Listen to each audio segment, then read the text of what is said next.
Good morning. My name is Jessica Samantha Whitehead, and I'm very grateful to have been asked to speak to you today. Those who know me are aware that one of my greatest passions is being a mental health advocate. Teaching people about the history of mental health, the history of Central State Hospital, and discussing my photography is often a catalyst for that advocacy. I have the distinct honor of having curated a museum about the hospital located at the old train depot on campus, just beyond the pecan grove. The museum shares space with my photography gallery, Seeking Asylum, and you'll see some of my photos here. The focus of this talk will be on how that photography has allowed me to further my advocacy journey and how it serves as a metaphor for the state of mental health care in our country today. In order to properly tell the story of how I came to so passionately advocate for those living with mental health issues, I must tell some of my own story. Some of these details I have never spoken aloud to anyone other than my closest supporters. This is a difficult story to tell, and I stand before you vulnerable and afraid. Afraid of your judgment, afraid of fully exposing my mental illness, afraid that I will be loved less or treated differently. This is a fear so many face as they struggle to live a fulfilled and meaningful life, while also going to battle every day with the symptoms that often make life feel unlivable. I will start at the beginning as I remember it. As a child, I grew up in extreme poverty in a family that struggled to survive each day. As the daughter of a German immigrant and an American father, I could best be described as poor white trash in the hierarchy of the socioeconomic pyramid. For this horrible transgression against the world, I faced torturous bullying and isolation during my school years. Living in a very rural area in the panhandle of Florida made this isolation even more pronounced. I was an awkward, thin child who devoured books about ghosts and haunted worlds. I often fantasized I was a princess that had been given to the wrong family, and eventually my real family would come and save me. I have no doubt my parents loved me. However, parents have their demons too. Both my parents had traumatic upbringings, and their stories are their own and not for me to tell. My father passed away 5 years ago, and while we had an incredibly tumultuous relationship, I loved him, even though much of the time he was almost impossible to love. When my younger brother was born, he was sickly, and because of the care he needed, I disappeared into the shadows, as I was the independent child who it appeared needed no one. The truth is, and this is the truth for so many victims of childhood abuse, I became quiet so I wouldn't be noticed by those who sought me out to fulfill their own needs. I tried to disappear in books, in my imagination, in the woods surrounding my home. Unfortunately, the quiet child, the child lost in fantasy and fairy tales, the child that was me, could not disappear. So my brain did what it could to help me survive. It forgot, it erased, it locked up much of my childhood, the key never to be found. So many of my childhood memories were erased, I have little of the story to tell. The parts I can recite are often the memories of others as told to me, or remnants of memories connected to such strong feelings that only certain smells or the wind blowing just right on a cloudy day lead me to have a hazy access to so many years of my life. I am grateful I don't remember. I am terrified I could one day remember everything. I've always envied other families, the families that have loving meals together, the families that can enjoy holidays that don't end in violence with children in fear of what will happen next. My father's family was large, volatile at times, and perpetrated my childhood abuse. My father was a harsh, delusional man who had to wield total control over his family and over my mother. Once my parents divorced, his delusions became more extreme, and often his hours-long rants would leave me confused, exhausted, angry, and hurt. My teenage years were, if I can be candid, hell on earth. Dysfunction, psychological manipulation, physical abuse, substance use, an abusive boyfriend, sexual abuse, homelessness, abandonment, and self-loathing were like a bag attached to my back, which I sometimes carried, hunched and exhausted, and sometimes dragged behind me and tried to pretend wasn't there. At 18 years old, my mother remarried and moved to Milledgeville. After a short stint on my own in Charleston, South Carolina, I moved to Milledgeville. I was working downtown and met a local college professor, Dr. Greg Jarvie, who saw something in me that I don't think anyone else had ever seen: a spark of life, a hidden intelligence, a rare insightfulness. Amongst all of the chaos I had survived and the dread I felt waking up each day with no direction except simply to survive, he gave me an opportunity to go from a high school dropout with a GED to a college graduate. In 2001, I graduated from Georgia College and State University with a Bachelor of Science in Psychology. During those 4 years of college, I learned just how different my story was from that of my peers. While I don't remember the class specifically, I remember the moment very clearly. My professor asked the class to think about their first memory, the very first thing they remembered from their childhood. As I looked around at my classmates, I realized as they chatted amongst themselves that they had memories from 3 and 4 years old. Being the shy person I was, I did not raise my hand to answer the professor's request for someone to disclose their first memory. That is the moment I truly know something is wrong with my brain. For weeks and months, this incident plagued me. Why couldn't I remember all of my childhood? Why was so much of my life in shadow? Outside of some vague memories that I couldn't always place on a timeline, I felt blank. I could remember many bad things and some happy memories, but everything seemed disjointed and confusing, disorganized and disconnected. And if I could remember so much of my childhood, then something was wrong with me. Perhaps something even more horrible than the bad things I did have memories of was lurking just beyond my grasp. Then I realized this forgetting was still happening. The more I pondered this, the more I realized what it could mean. When I had my own family and children, I may not remember important parts of their lives. I became racked with fear that as time passed, more and more of me would disappear into the nether, and I would forget the most precious parts of my future children's lives as they interconnected with mine. I took my concerns to Dr. Jarvie. He set up an appointment for some psychological testing with Dr. William Lancaster. My results from 2003 include a diagnosis of ADHD and a dissociative disorder.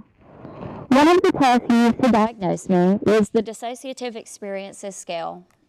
A score of 30 or above out of 100 indicates a high likelihood of a person having a dissociative disorder. My score was a 71. While I do not have, in older terms, multiple personalities, I absolutely gain an ability to dissociate, to withdraw into myself, to protect myself from the many terrible experiences I have endured in my life. Hence, the mystery of my memory issues was diagnosed. But in this case, knowing the problem does not solve the problem. I began seeing a wonderful psychiatrist in Conyers, Georgia, Dr. Kane. She was one of the rare psychiatrists who not only prescribed medication, but also provided therapy for patients. While I don't remember a lot about our sessions, I will never forget one thing she said to me. Jessica, the fact that you graduated from college, unmedicated and without therapy, is a miracle. What you have accomplished is incredible. Dr. Kane prescribed me medication for my myriad of symptoms and added a PTSD diagnosis to the other fancy letters that describe me. At this point, with my education and diagnoses, I am Jessica Whitehead, BS, MS, ADHD, DDNOS, and PTSD. I think I far outrank even some of the most learned professionals in lettering credentials. I would like to add, therapy for me was not one and done. I have completed therapy several times with different therapists. My most recent therapist was a neuropsychologist, and I successfully completed therapy with her last year. There have also been times when I needed to be in therapy, and even with health insurance, I was not able to afford the copay. So I did the best I could. Those psychology degrees and years doing therapy really came in handy. A couple of years ago, after the death of Dr. Jarvie, I decided to buy a 15-year-old Nikon camera on Facebook Marketplace for $185. With that camera, my life changed. I began taking photos and found that when I focused through my lens, my mind quieted and I could be in that moment. For someone like me, a quiet mind is a much-needed reprieve from the chaos I often feel internally. Dr. Jarvie and I had many conversations about the history of Central State Hospital, and we had planned to go on a walking tour so I could learn more of that history. Unfortunately, he passed away before we had the opportunity. So I decided to take my camera and go on that journey alone. I reached out to Walter Reynolds, who was the then interim director of the Central State Hospital Local Redevelopment Authority, to find out where the Central State Hospital Museum was located. He informed me that it no longer existed and sent me to visit Dr. Amy Wright at Georgia's Old Capitol Heritage Center. He felt she could possibly answer some questions I had about the museum, and if I were interested, maybe have a place for me on the board of directors. So the journey of Seeking Asylum began. I thought the name was appropriate given my constant search for peace, safety, and protection. As I looked back at all of the humans I've aided in their healing journey through my work as a helper, it seems a goal they were striving for as well, even if they couldn't define it in the midst of their own chaotic suffering. I would even go so far as to say it is a commonality for all of humanity, this seeking of respite, of peace, and of refuge. I began taking photographs, and I was as surprised as anyone else that they were good. Because I have no formal training, and I still don't know what all of the buttons and settings on my camera are for. I just love getting lost in the angles, the shadows and the light, the decay and the alternating beauty of the spaces. I decided to create a photography book about Central State Hospital. I hope this would bring more awareness about the hospital and its history and put a spotlight on the plight of the mental health system in our country. At the time, there were so many unknowns regarding what would happen to the buildings, and I felt a pressure to document them, even in their deteriorated state, before they were gone. And maybe if the planets aligned just right, I could find a publisher. And maybe, if I made a few dollars, I could donate some of it towards the depot renovations. This small effort could assist in our goal of continuing the journey of opening a local heritage center at the depot, a place of learning not only about Central State Hospital history, but other local history as well. I reached out to Walter and told him of my plan. I was allowed permits to enter into the buildings owned by the Redevelopment Authority for the purpose of photographing the decaying interiors and the incredible architecture. In recent months, I've been allowed, with the appropriate escorts and permissions, to photograph some of the state-owned buildings as well.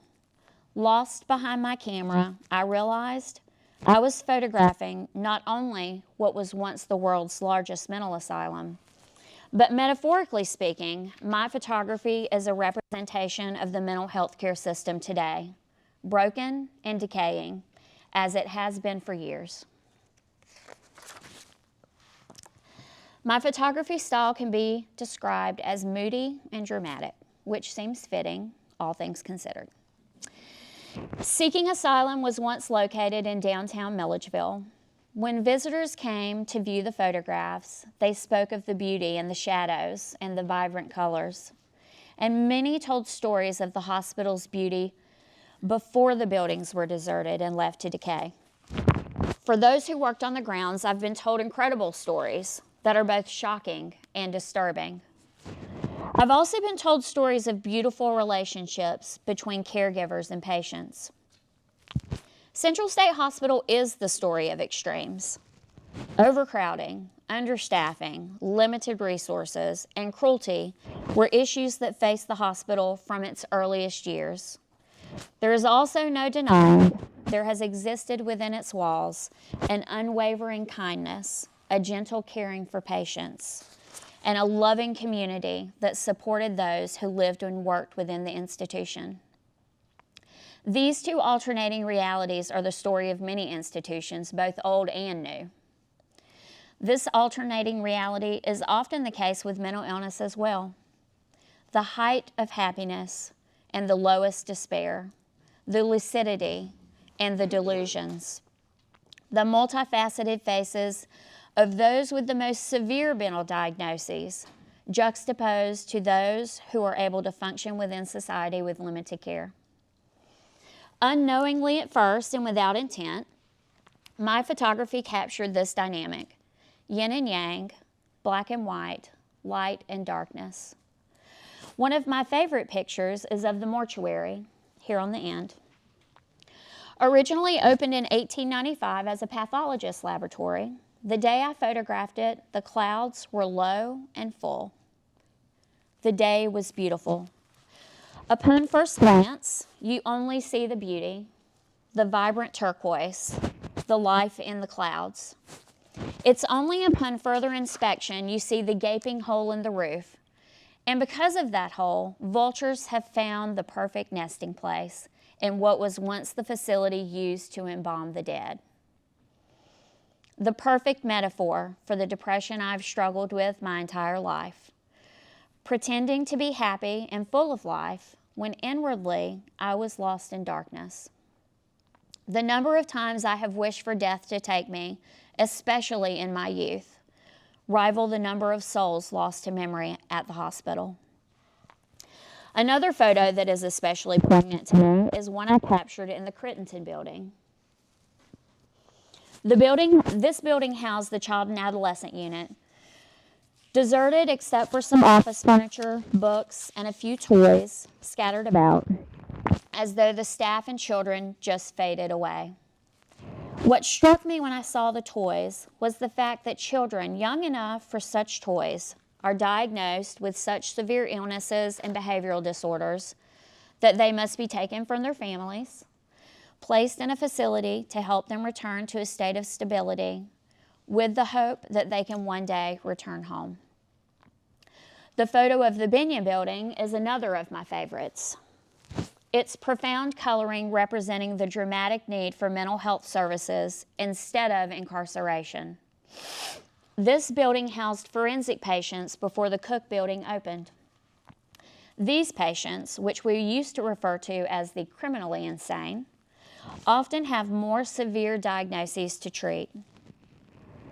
They are referred by the criminal justice system to the Department of Behavioral Health and Developmental Disabilities for competency evaluations and competency restoration services before they can be held accountable for their criminal behaviors. These individuals often have co-occurring diagnoses, with substance abuse being the norm instead of the exception, personality disorders for which there is limited treatment. While I believe in holding people accountable for their crimes, I also believe some crimes are a direct result of untreated mental illness and substance abuse.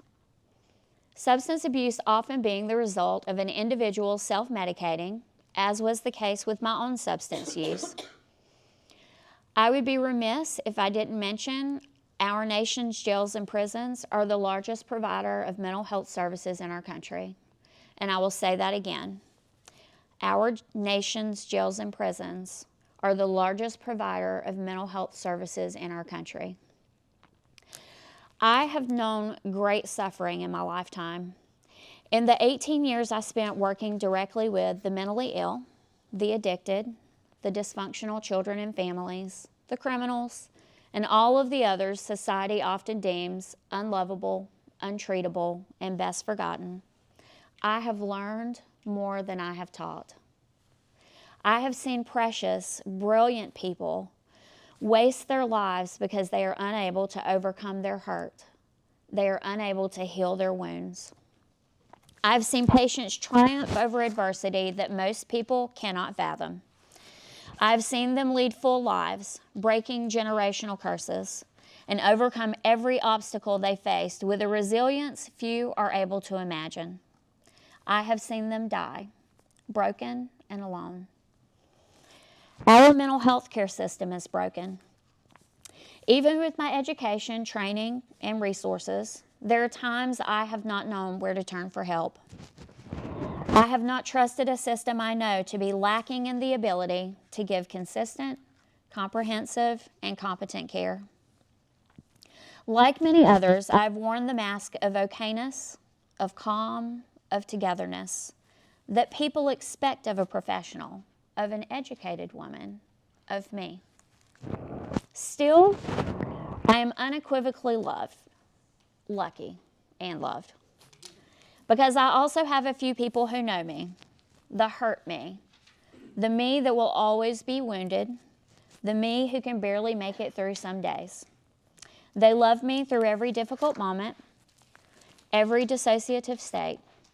When I feel weird and disconnected and long to feel real again, they love me. There are some who have no one. I am Jessica Samantha Whitehead, Bachelor of Science in Psychology, Master of Science in Human Services with a specialization in counseling, certification in professional counseling, single mother to Jaden, age 20, and Isabella, age 12, President of the Board for Georgia's Old Capitol Heritage Center at the Depot, Chairwoman of the Executive and Program Committees, Intern Supervisor for Alex Gray and Evelyn Evans, Judicial Assistant to the Honorable Superior Court Judge Terry N. Massey, Curator and Director of the Central State Hospital Museum, Fast Fading, A History of Central State Hospital, Partner to Chris, who has the patience of several saints combined, caregiver, friend, daughter, granddaughter, and mental health advocate. I am diagnosed with attention deficit hyperactivity disorder, dissociative disorder not otherwise specified, and post-traumatic stress disorder. My photography tells the story of Central State Hospital, once the largest asylum in the world. It tells the story of the mentally ill. It tells my story. It may well tell your story, and we are all seeking asylum.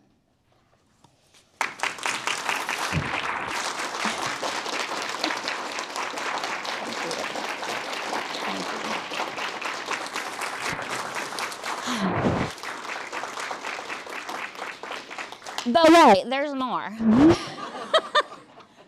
That was the hard part. This is the easy part. All right. So I would like to take just a few more minutes of your time to talk a little bit more about the Central State Hospital Museum entitled Fast Fading, A History of Central State Hospital. I requested, with the blessing of the Board of Directors, to create a museum to highlight the history of the hospital in the one room that we have renovated at the depot. After all, people come to campus to learn about Central State Hospital. They want to know what happened on the grounds, what stories there are to tell. The museum opened in May of this year. It is small but filled with tons of information. Given that I have a full-time job plus some, the museum is only open on Saturdays from 10 to 2 and by appointment. I highly encourage you to take some time to come and visit. I brought some items over from the museum today, and they're back here in the back corner. A Bible dated from the year 1853 from the chapel of the original asylum building, a straitjacket and wrist cuffs with an explanation regarding the use of restraints in mental health, as well as some music and art therapy items and some other various pictures that I thought would kind of give you a little taste of what there is there. There's also in the museum information about the origins of the hospital, the chapels, the Rivers Tuberculosis Hospital, the Jones Hospital, the nursing school, psychiatric treatment, the medical and dental treatment, the history of the storehouse, which is now known as the depot, as well as information about the cemeteries on campus, the care of the dead, patient art, and much more. As depot renovations take place, I will expand the museum to include even more of the hospital's history. Our hope as an organization is to continue to grow the other programs we have to offer now and once renovations at the depot are complete. Currently, we have an Indigenous Peoples exhibit at the cottage, which also houses our administrative offices and is located next door to the depot. A Frontier exhibit is currently being curated at the cottage as well. We also have the Brown Stetson Sanford House in downtown Milledgeville, which is open for tours and other events. There is an event Monday evening. Miss Carol, what time is the event? 5:15? 5? 5 o'clock. Thank you. And so please come. We have the Baldwin High School Jazz Band will be there playing. We'll have some treats and cider and that kind of thing. So you'll get to see this beautiful historic house that we have. I encourage you to view our brochure. I have some back there on the back table and some other information about Seeking Asylum. So I've also obviously brought several canvases for viewing, and I also have some 8x10 prints back there for sale should anyone be interested. If you'd like to purchase a canvas print, just see me after the day is finished and we'll talk. The Central State Hospital Museum is part of Georgia's Old Capitol Heritage Center at the depot, and I do not make any profit from museum admission costs. All of that money goes directly to the depot for renovations in our operating budget. I'd always like to make that clear.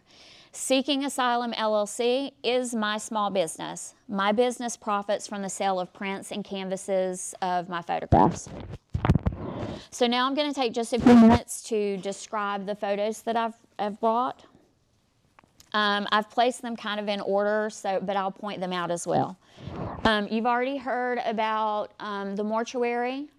This is one of the buzzards that I talked about, and he was like, this is my photo op. I'm going to just stay in this window and look fabulous. This is the picture from the Crittenton building. You can see these small children's toys down here. And then this is the Binion building, which was the forensic hospital. Next, we have the angel at Cedar Lane Cemetery. Joe Ingram, longtime Central State Hospital employee, is quoted as saying, "Rows upon rows of numbered, small, rusted markers as far as you can see. No names, just numbers. It must be the most gruesome sight in Georgia. Unknown humans, shunned when living, deprived of their very names in death, and literally known only to God." In 1997, the Consumer Council, the state of Georgia, and others completed a project to honor those who died at the hospital. This restoration project included the angel that now stands at Cedar Lane Cemetery. This photo here is my freckly hand holding the hand of the angel. I would like to point out it's really difficult to hold an angel's hand while keeping the camera steady in the other hand. And it took me about 35,000 tries to get a couple of good pictures. This photo makes me think of all the patients who died on the grounds of the hospital, reaching out for mercy and peace as they drew their last breath. There are upwards of 35,000 graves, both marked and unmarked, on the grounds of Central State Hospital. This spooky tunnel here I took this picture at the Rivers Hospital Complex, which was once the most advanced tuberculosis hospital in the country. Tunnels run underneath the 3 buildings that make up the complex. The annual reports indicate the purpose of the tunnels, besides allowing doctors and other staff to travel between buildings, was to allow kitchen staff to easily deliver hot meals to all patients in all 3 buildings quickly and efficiently, which they believed to have a restorative effect on the patient's health. This photo here was taken in the Ingram building. It is the isolation segregation unit at Frank Scott Prison. Frank Scott Prison has the Ingram, Hawley, and Kemper buildings, which used to be a part of Central State Hospital. The Ingram building was constructed in 1929 and once housed African American patients. The building was named for Mr. Joe Ingram, who I mentioned in the quote earlier, a Central State Hospital employee for 55 years. Mr. Ingram was present at the dedication ceremony in September of 1953 when the building took his name.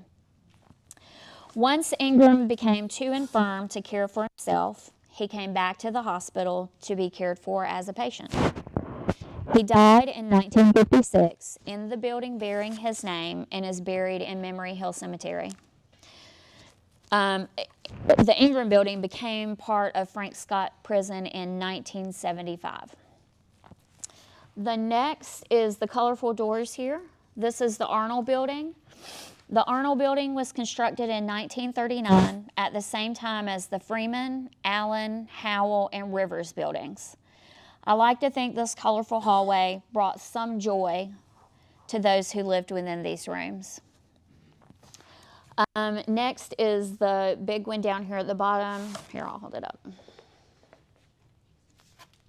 This is the Jones building, or the Jones Hospital.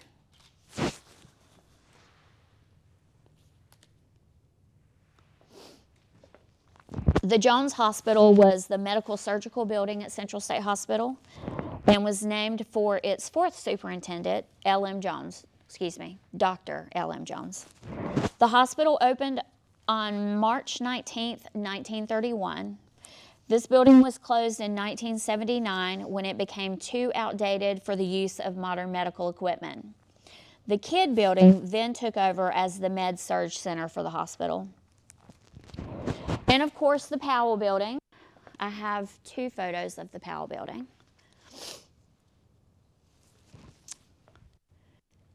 And this one, which happens to be one of my favorites, some people came to visit me when my photography gallery was downtown, and their daughter was a real live ballerina.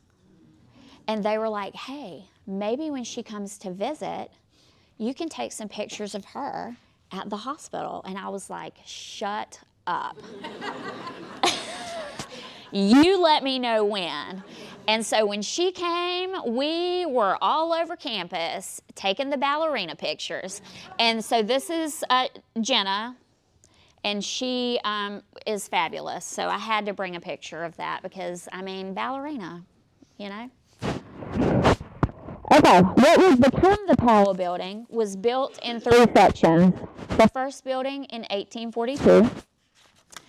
Then a second building was built parallel to the first in 1847, so that the male and female patients could be separated. The third section is the long building that you see in front, which was constructed in 1858.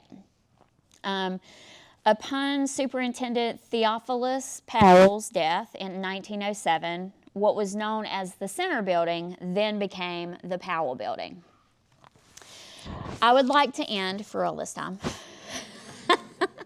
with a reminder that Central State Hospital is not closed. The Allen Building holds the administrative offices for the hospital. The Tharp Dental Center still provides dental services to patients of the hospital and those with developmental disabilities living in group homes in the community. The Peyton Cook Building is an 182-bed maximum security forensic hospital serving those referred by the criminal justice system. Again, I would like to thank you for being here today.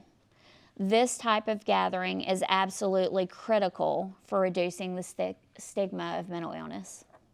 Thank you.